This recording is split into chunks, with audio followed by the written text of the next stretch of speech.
highlighted selective application of international law as untenable from Gaza to Jammu and Kashmir, pointed out unilateral actions which are undermining international agreements like Indus Water Treaty, and urged respect for such commitments to preserve peace and cooperation. On the same day, the UN Security Council also unanimously adopted, under Pakistan's presidency, Resolution 2788 on strengthening mechanisms for peaceful settlement of disputes in a UN-SC session presided by Deputy Prime Minister and Foreign Minister. The resolution inter alia urges greater use of UN Chapter 6 tools including negotiations, inquiry, mediation, conciliation, arbitration, judicial settlement, and resort to regional and sub-regional organizations, as well as good offices of the Secretary General, and calls for inclusive diplomacy. In addition, DPM-FM presided over quarterly open debate of the Security Council on the situation in the Middle East, including the Palestinian question, on 23rd July 2025.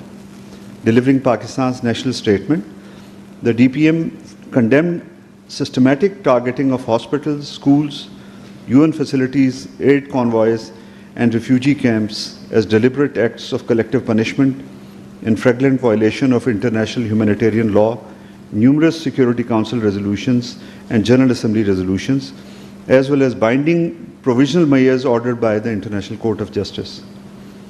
Characterizing the Palestinian question as a litmus test for the credibility of the United Nations, the DPM-FM urged the Security Council to take actions for immediate ceasefire, unimpeded aid access, end to occupation and forced displacement, renewed and reinforced international support for UNRWA, implementation of the Arab and OIC-led reconstruction plan for Gaza, and revival of the two-state solution.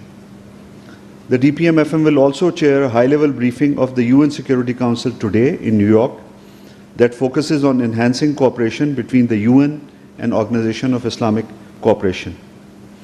On the sidelines, the DPM-FM met Special Envoy for Global Affairs of the Austrian Chancellor, Peter Luansky, the UK Minister for Africa, the UN Commonwealth and Multilateral Affairs, Lord Collins of Highbury, Thailand's Foreign Minister, Maris Sangiam Pongsa, and Saudi Minister for Economy and Planning, Faisal Al Ibrahim. The Deputy Prime Minister also engaged with leading investment, banking and IT professionals in New York. The Deputy Prime Minister, Foreign Minister, along with Foreign Ministers of Afghanistan and Uzbekistan, held a trilateral meeting on 17 July in Kabul, ahead of the signing of the Framework Agreement on Joint Feasibility Study for Uzbek-Afghan-Pakistan Railway Project. The meeting reaffirmed ties and shared commitment to peace, connectivity, trade, and regional development. The three sides emphasized the importance of sustained cooperation to unlock the region's economic potential and ensure long-term prosperity for their people. On the sidelines of the signing ceremony, the Deputy Prime Minister met with the Prime Minister of Afghanistan, Mullah Muhammad Hassan Akhund, and the Acting Interior Minister of Afghanistan, Haqqani. The 10th political dialogue between the European Union and Pakistan took place on 17 July 2025 in Brussels. The Pakistan delegation was led by Foreign Secretary Ambassador Amna Baloch, and the EU delegation was led by Deputy Secretary General of the European External Action Service, Olaf Skog. The dialogue covered key issues of EU-Pakistan bilateral cooperation, as well as regional and international issues, including the situation in Gaza and Ukraine and Jammu and Kashmir dispute. Both sides agreed to deepen dialogue and discussions on security matters, including counter-terrorism and counter-narcotics. The EU and Pakistan reaffirmed their commitment to implementation of Strategic Engagement Plan of 2019 and further reiterated their resolve to continue close engagement under the GSP Plus framework. The 7th round of Pakistan-UK dialogue on arms control, non-proliferation and disarmament was held on 16 July in London. Additional Foreign Secretary for Arms Control, Disarmament and International Security at the Ministry of Foreign Affairs, Ambassador Tahir Andarabi, and Director of Defence and International Security at the Foreign Commonwealth and Development Office, Ambassador Stefan Lilly, led the respective delegations.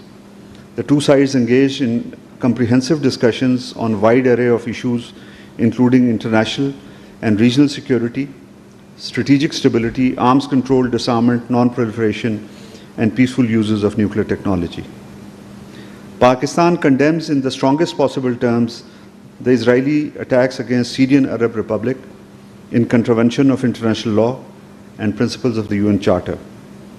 These unprovoked attacks mark a dangerous escalatory path being pursued by Israel in the region with impunity. Pakistan expresses its full support for the sovereignty, independence, territorial integrity of Syria and calls on the international community to prevent Israel from its acts of aggression that continue to undermine the peace and stability in the entire region. Pakistan stands in full solidarity with the brotherly people of Syria and reaffirms its strong support for lasting peace and stability in the country and in the region. Pakistan condemns the continued blatant acts of aggression by Israeli forces in Gaza and Palestine, leading to deaths of dozens of innocent civilians, including elderly, women, and children. We condemn Israel's constant hampering of adequate and safe access to food, water, and basic necessities to the people of Gaza and Palestine. As per the United Nations Agency for dealing with Palestine, which is UNRWA, 1 in 10 children in Gaza is malnourished due to Israel's siege of enclave, leading to an anthropogenic starvation crisis.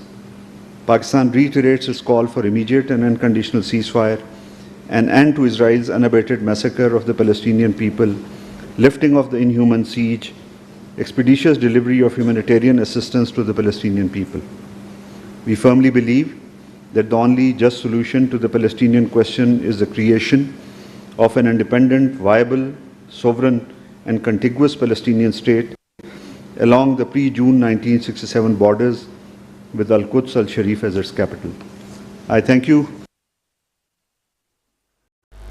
तर्जमान दफ्तर खारजा शफकत अली खान इस्लामाबाद में हफ्तावार news briefing दे रहे थे। कहा, पाकिस्तान मुस्तहकम शामी का हामी है। नायब वज़ीर आज़म इस्हाक़ डार अमरीका में मौजूद हैं। पाकिस्तान शाम पर इसराइली हमलों की शदीद मजम्मत करता है। नायब वज़ीर आज़म इस्हाक़ डार के हवाले से भी उन्होंने बात की और कहा कि नायब वज़ीर आज़म ने अक़वाम मुत्तहिदा में किसी रुलजहती अमन को फ़रोग़ पर मुबाहिसे में शिरकत की। नायब